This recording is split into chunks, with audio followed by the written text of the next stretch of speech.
Good evening, Dr. Council, Mr. Tab, Mr. Baker, Ms. Fitzpatrick, Ms. Jones, distinguished guests, classmates. Hello, my name is Christine Keesey. I'm going to talk to you about PTSD. Can anybody tell me about PTSD? It's post-traumatic stress disorder. Okay, yes. The acronym for PTSD is post-traumatic stress disorder. Can anybody tell me the meaning of PTSD? Where someone was traumatized by an event that happened in their life? Correct.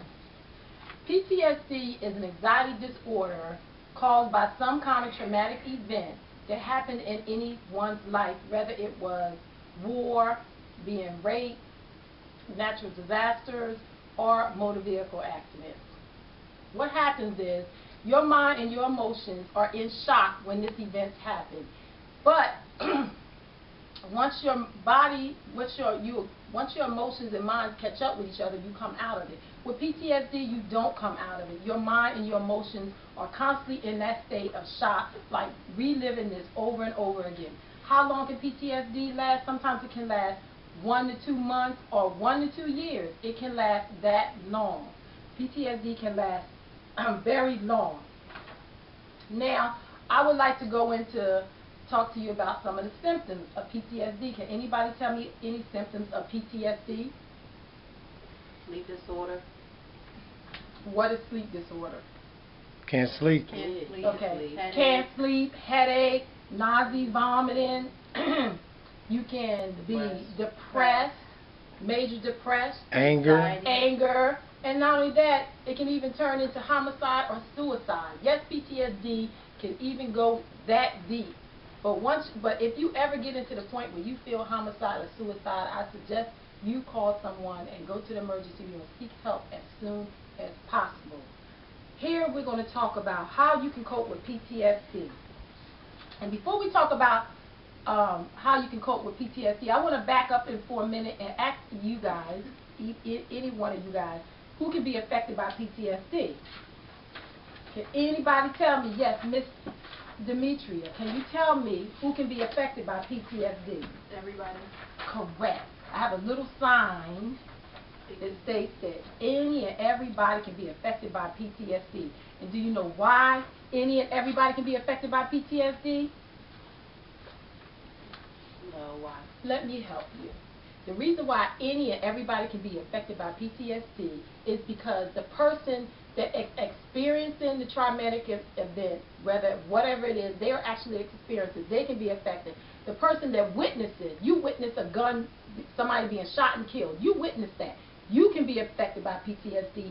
And somebody who is actually coming to the scene where they find that person on the ground, taking them to the hospital, recovering the whole situation can be affected by PTSD. So yes, any and everybody can be affected by PTSD.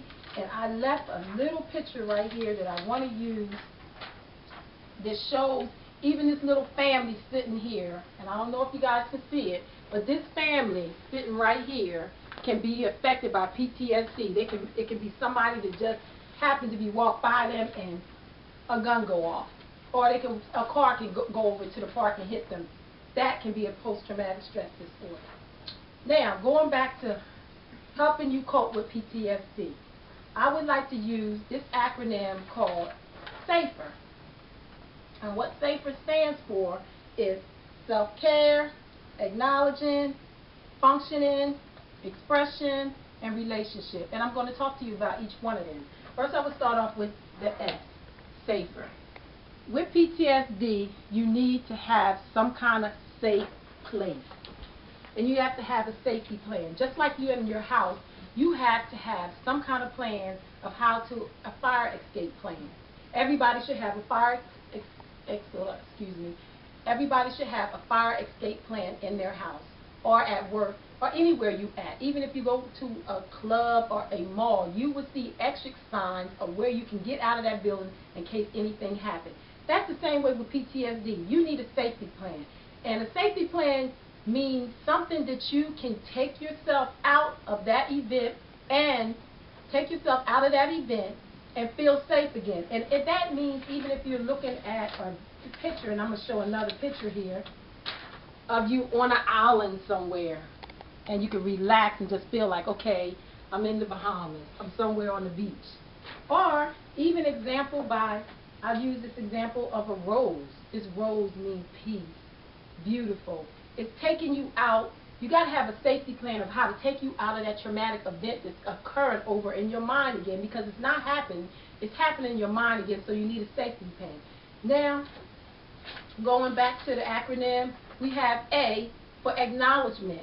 You have to acknowledge that you have the symptoms, that you have this happening to you.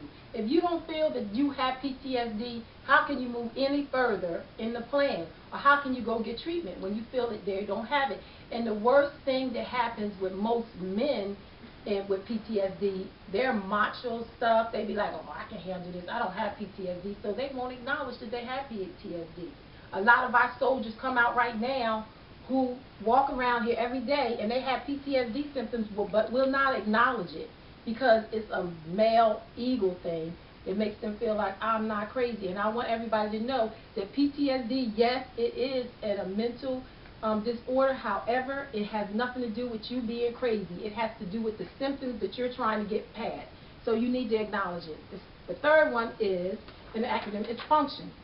Functioning is when you need to have some kind of functioning in life, whether you're going back to work, whether you're at school, whether you're exercising, you have to have some kind of function. Now, I'm not saying for you to go right back after the traumatic event happened and you're like for September 11th, I'm sure that September 11th, I'm pretty sure that people did not go right back to work the next day. Of course, they couldn't because the building was all blowed up, but they did not go, they probably took off for a couple of months or even more.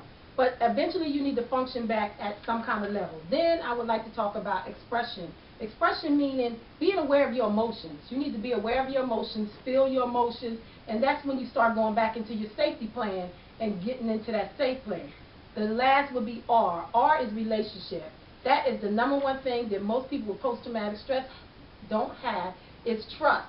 So it's hard to build that relationship with your family and your friends and your co-workers. It's hard to come back and start realizing that you need to have a relationship with other people. The last part I would like to talk to you about is treatment. Now, with post-traumatic stress disorder, everybody needs to have a treatment plan that caters just to you.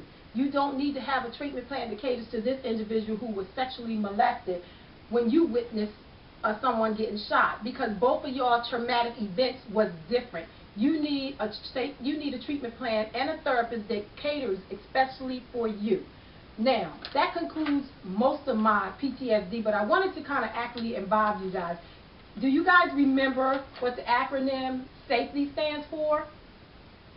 The S stands for safe care. Yeah, the S stands for safe. It's a safe place. You need a safety plan. What does the A stand for? Louder. Acknowledgement. Okay, the A stands for acknowledgement. You got to acknowledge. What about the F? Function. Functioning. Try to function in this world. What about the E? The E? Expression. Expression. Your emotions. Know what your emotion and your feeling. And then the R. Could you tell me what the R stands for, Ms. Fitzpatrick? Relationship. Relationships. And what is the number one thing you need to have with PTSD out of everything that I just taught? A treatment plan. So that caters exactly to you. The end.